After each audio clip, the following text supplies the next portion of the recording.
అయితే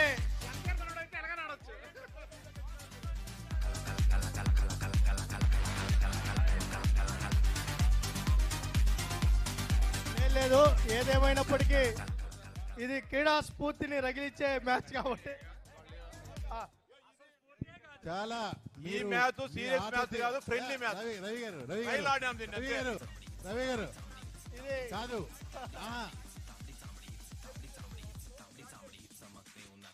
ఇది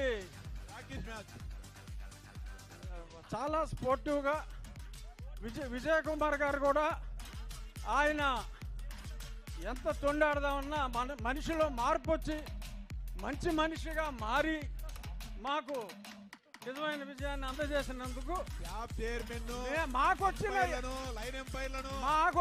ఈ విజయాన్ని ఓడిపోయిన విజయ్ కుమార్ కి అంకితం చేస్తున్నాం. ఈ విజయం ధన్యవాదాలు. ఈ విజయం రవి నాయుడుది.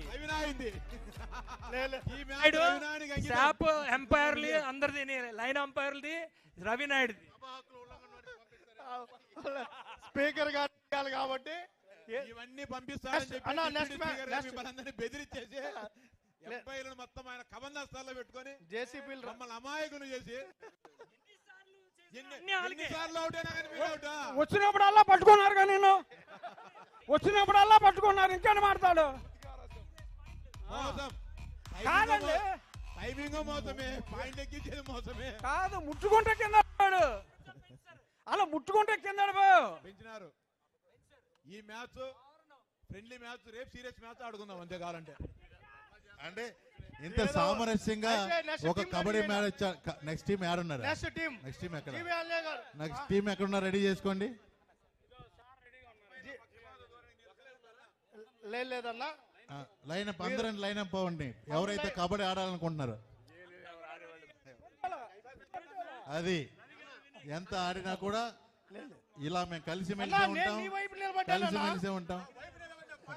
పాయింట్ ఆబా కేసు ఇది అన్న. దీని మీద సభా కమిటీ చేద్దామా? రిజిస్ట్రేషన్ కమిటీ చేసి ఈ లైవ్ మళ్ళా చూస్తాం. దీని మీద చర్యలు తీసుకుంటాం. అన్నిటికన్నా మా కామినేని శ్రీనివాస్ గారు, రఘురామకృష్ణ గారు, త్రిపులార్ గారు లాస్ట్ క్యాచ్ పెట్టారు చూడండి. ఒక్కసారి మా యూత్ కూడా ఏమీ చేయలేకపోయాం.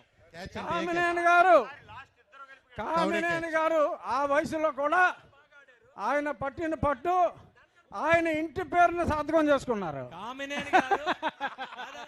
కామినేని గారు రైడ్ బాగా ఆడారు, నేను కాదన్న. దానికన్నా ముందు మొత్తం మీరు అవుట్ అయిపోయారు.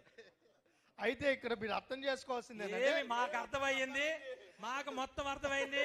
రవి నాయుడు అండ్ టీం మొత్తం కలిపి అది చేసి 5 నిమిషాలు పెంచి ఎక్కడికక్కడ బిల్లు పాస్ చేయాలని చెప్పించి అడగండి. ప్రేక్షకుల అభిప్రాయం ఎవరికి? ఇక్కడ మా శ్రీకాంత్ మా షోల్డర్ అవుట్ అయిపోయింది. మా డాక్టర్ గారికి లెగ్ అవుట్ అయిపోయింది.